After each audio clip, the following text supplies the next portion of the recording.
Good morning বন্ধুরা, welcome back to my channel Piyasi lifestyle. পড়তে যাওয়ার জন্য আমি বার হয়ে পড়েছিলাম। ঘুম থেকে উঠেই আমি পড়তে চলে গেছিলাম। আজ উঠতে একটু লেট হয়ে গেছিল। দেখো, পড়া ছুটি হয়ে যাওয়ার পর একটু বাজারটা ঘুরছিলাম। বাজার ঘোরার পর বাড়ি এসে বিছানাটা গোছাচ্ছিলাম, কারণ আজ আমি পড়তে আগে চলে গেছিলাম, বিছানা তোলা হয়নি। এসে বিছানাটাকে ভালোভাবে গোছাচ্ছিলাম। আমার ভিডিও যদি ভালো লাগে বন্ধুরা, লাইক কমেন্ট সাবস্ক্রাইব করে দিও।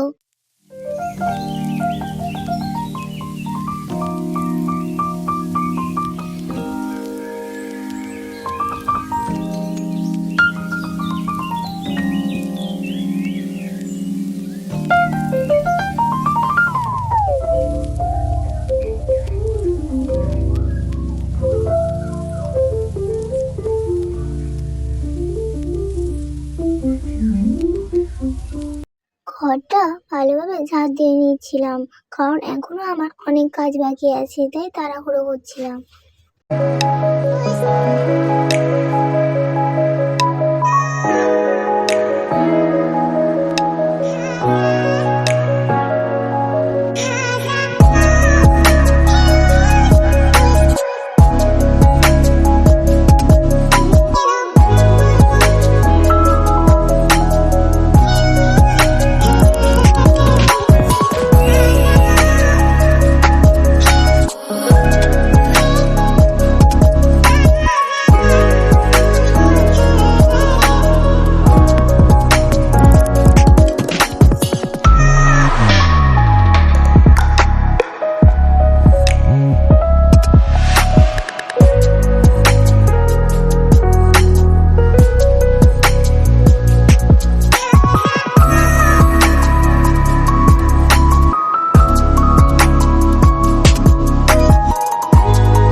কাপড় জামাগুলো কেচে নিচ্ছিলাম।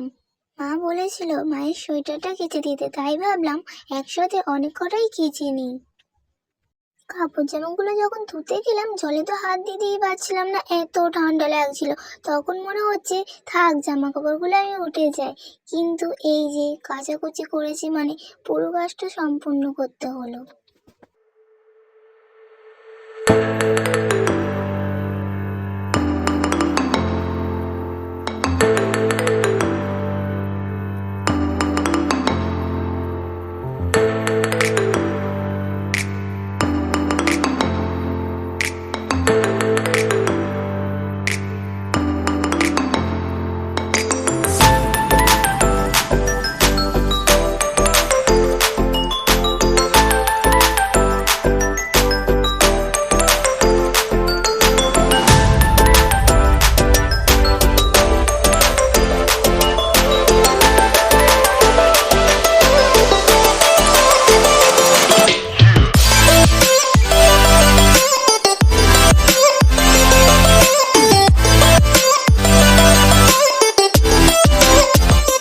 ছাদে গিয়ে জামা কাপড়গুলো মেলে দিচ্ছিলাম।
খাওয়া দাওয়া করে নেওয়ার পর টেবিলটাকে মুছে দিচ্ছিলাম।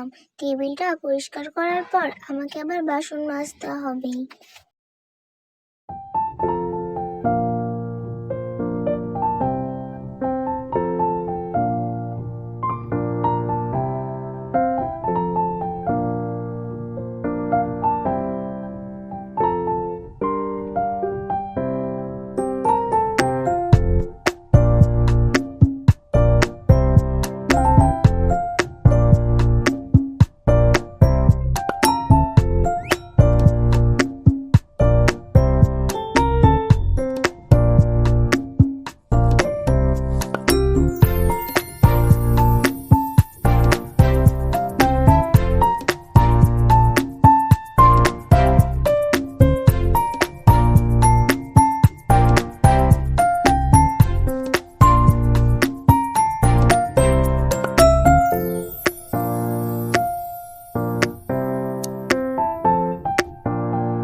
বাসন মেজে নেওয়ার পর ভালোভাবে উঠোনটাকে পরিষ্কার করে নিচ্ছিলাম।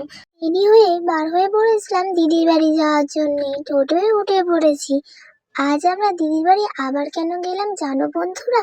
কারণ কাল আমার মামার বাড়ি থেকে আমার দিদিদের বাড়িতে আসবে, তাই জন্য আমরা আজকে সবাই মিলে দিদির বাড়ি পৌঁছে গেছিলাম। দিদির বাড়ি দিদি বাড়ি যাওয়ার পর দিদি চা করে আমাদের জন্য নিয়ে এলো সবার জন্য। যেহেতু আমি চা খাই না, কিন্তু খুব খিদে পেয়েছিল তাই চা বিস্কুট খেয়ে নিয়েছিলাম। দিদি এত সুন্দরভাবে চাটা বানায় না যে না খেয়ে থাকতেই পারি না। আমরা আসার সময় বাচ্চার জন্য চিপস নিয়ে এসেছিলাম। সেই চিপসটা আমি নিজে নিয়ে গিয়ে নিজেই খেয়ে নিচ্ছিলাম, আর ওদিকে আমার বাচ্চাও আমাকে খাইয়ে দিচ্ছিল। আমি না খেলে ও খেত না, তাই আমিও খেয়ে নিয়েছিলাম ওর সাথে। আজকের পর্যন্ত এখানেই আমার ভিডিও আমি শেষ করলাম। বাই বন্ধুরা, তোমরা ভালো থেকো। লাইক আমার ভিডিও যদি তোমাদের ভালো লেগে থাকে তাহলে লাইক কমেন্ট শেয়ার করতে ভুলবে না বন্ধুরা। সাবস্ক্রাইব করে দিতে ভুলবে না বন্ধুরা। তোমাদের একটা সাবস্ক্রাইব আমাকে পরবর্তীকালে এগিয়ে নিয়ে যাওয়ার জন্য সাহায্য করবে।